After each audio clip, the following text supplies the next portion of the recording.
Hey folks, it's Marvin Cash, the host of The Articulate Fly, and we're back with another Casting Angles with Mac Brown. How are you, Mac? I'm doing great. How are you doing, Marvin? As always, just trying to stay out of trouble. And, we were talking before we started recording. We're recording this on the evening on Memorial Day. We want to wish all of our veterans and active duty military a happy Memorial Day and thank them for everything they do for us. That's right. And a lot of them gave it all, and it's a great day to remember and honor those vets that served.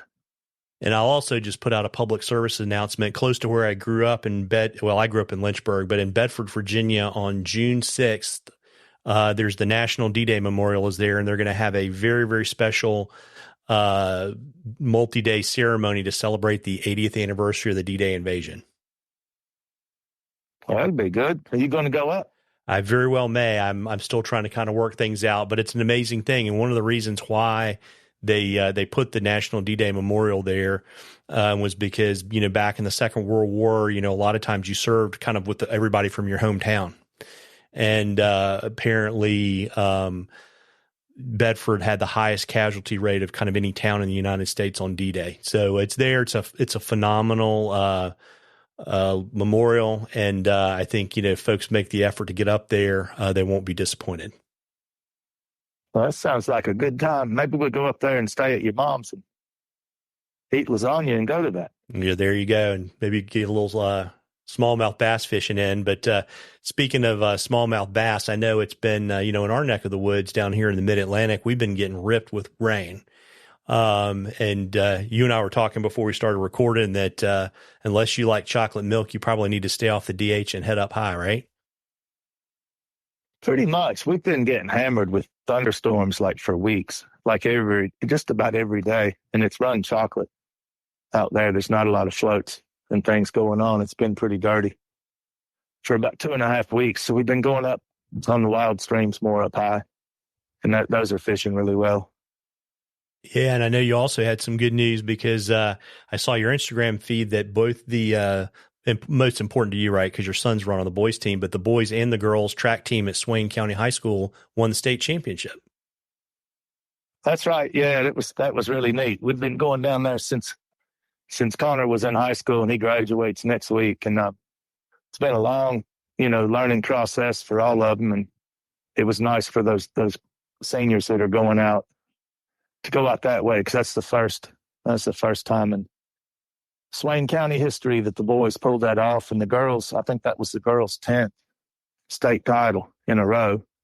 The girls really have a dynasty going here right now. But I thought that it would lead us in maybe to just talking about goals, because, I was thinking about my son graduating. He started doing all this at about 3rd grade, and he was serious about it, real serious, through middle school and high school. And just talk about some basic kind of goals if people go up high to try out the wild streams, to have a purpose, what they're doing there. There's so much on social media showing these, nice fish and this and that all over the country. But it's I think the big process is to have a, specific goal. Just from doing this for 40 years, I'd say a great goal for the listeners would be to go out and just pick a big dry fly you can see.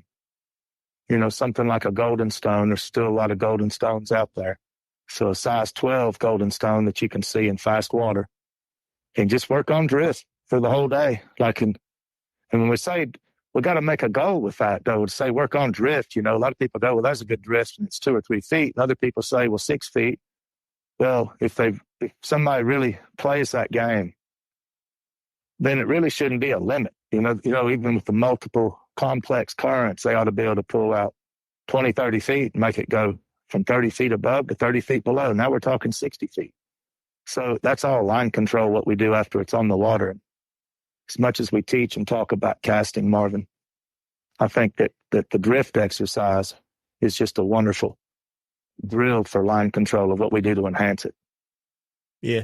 And it's interesting, right? Because you kind of start with where you put your body, right, to get the best cast possible. But what we're really talking about, depending on conditions, is probably some type of a reach cast. And then you're managing your line until it comes to you and gets below you. And then you're going to probably start stack mending below you, right, to keep the drift. there's going to be stack mans. There's going to be, like if we do the example I just said and go 60, that's one of the main drills. I can remember like years ago with the youth kids when they were winning all the gold in Europe. Every one of those kids that was on that would work with them individually up in the park. And that was the goal. I mean, I just tell them, look, we're going to go from here to there. Let them try it first. Let them fail. Show them how to do it. Then they copy it.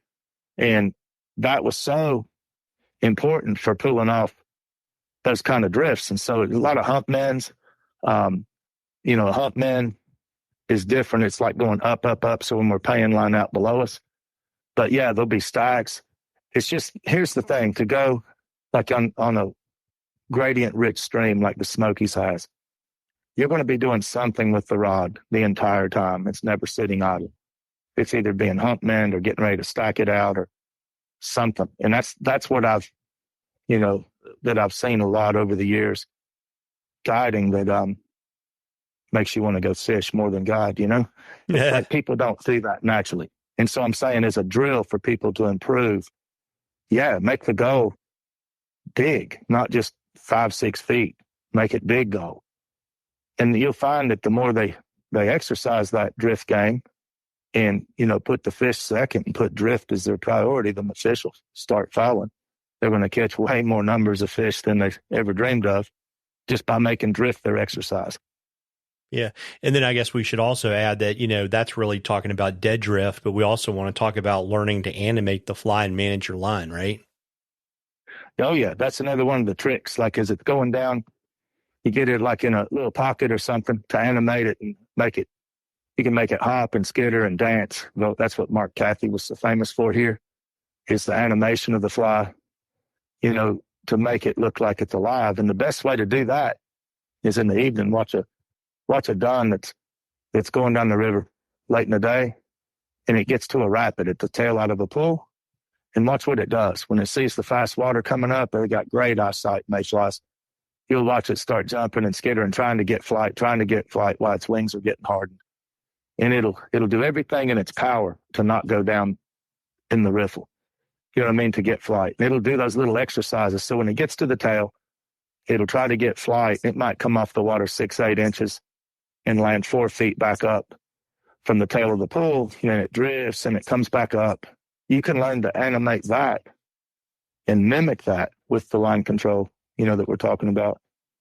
You can do that with a dancing line mend to make it come back up.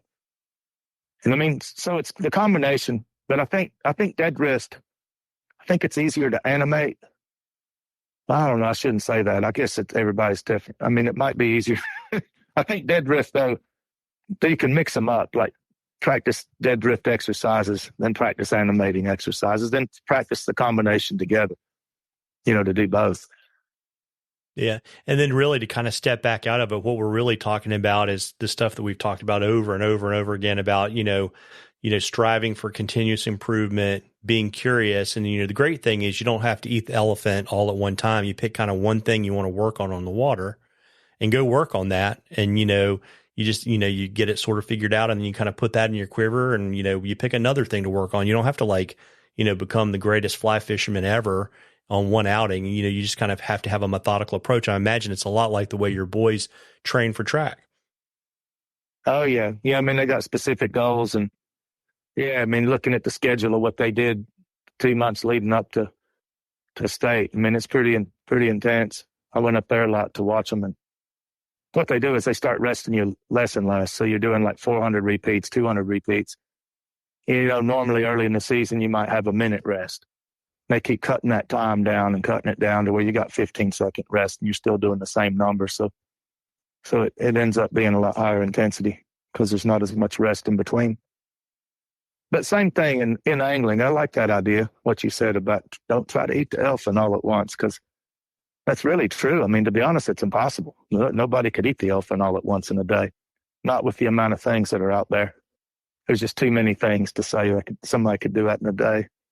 So having small goals that are attainable and to keep working on those and keep building on those as far as like building blocks is really the best way to get it. Yeah. And I would say, thinking about that, there's so many things that actually have nothing to do with being on the water, right? Like your knots, right? Having your, your gear arranged, right? And that's like, I'm a huge proponent of, you can change your gear configuration, but don't change it every time you go out. Because if you reach in a pocket, you want the same thing that was there last time, unless you've made a conscious decision to move it somewhere else for a reason. And those are the things, over time that, you'll be able to get ready faster, you'll be able to re-rig faster, and you'll just become more confident on the water. Mm-hmm. Yeah, they can do. I mean, knots are a great thing to do at home.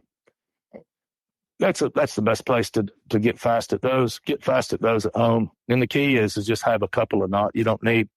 I mean, my gosh, fly fishing has so many different specialty knots, but the way to do it, like what we use in the school, is really just 2 knots. I mean, pretty much everything you ever want to do is 2 knots.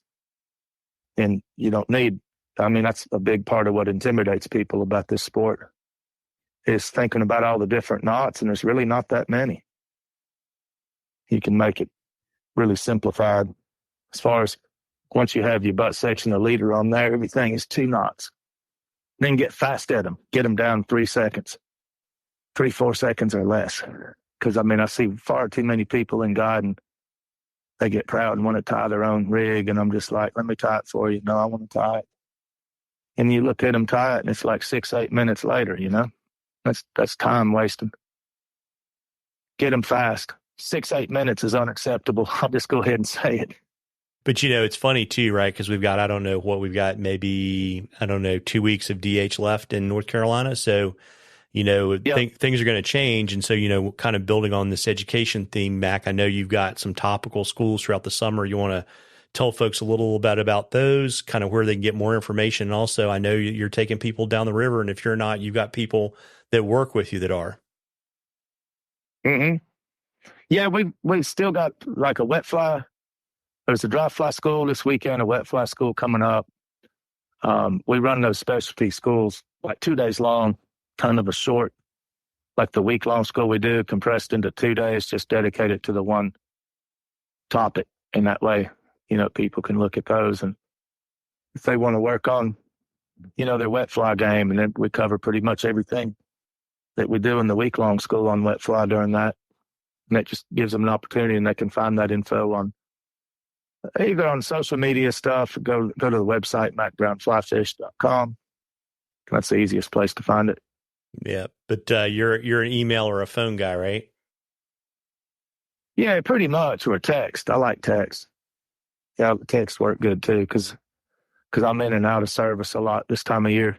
Like when I go up high in the park, as soon as I go a mile from the house, there's no service up there, so I don't get the message till later on, and leave a message too, because these days I'm getting so many telemarketers too a day that it might be somebody looking for one of those schools, but if they don't leave a message, then I assume it's a telemarketer, Yeah, there you go. And folks, I would say, just remember, eat the elephant one bite at a time, and just pick one thing to work on and work on it till you get it right, and then add another thing. And as I always say, you owe it to yourself to get out there and catch a few. Tight lines, everybody. Tight lines, Mac. Tight lines, Marvin.